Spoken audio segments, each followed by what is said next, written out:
बेले स्कूल गुड़िक दंड मुक्त अंचल नुहे दंड युक्त अंचल थिला।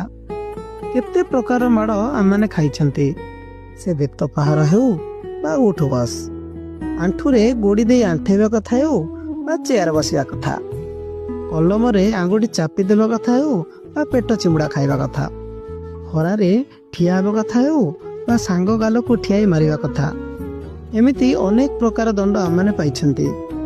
घर को दि जाइथिबा पाठ करी न आनिथिले आमे माने स्कूल जीवा बाटरे खजुरी गछर पत्र रे गंठी पकेकी आसुथिलु। जदि केही भूल भी से गंठी को फिटेई दिए सार आमको मारिकी आम पिठी फटई देवे एमिति भ्रम आम मन थिला। आउ सेते बेले सत भी होउथला। बही भितरे मयूर पुछ आउ चाउल रखिले कुआड़े से बड़ हुए कौन सत थिला? आम मन भ्रम थिला।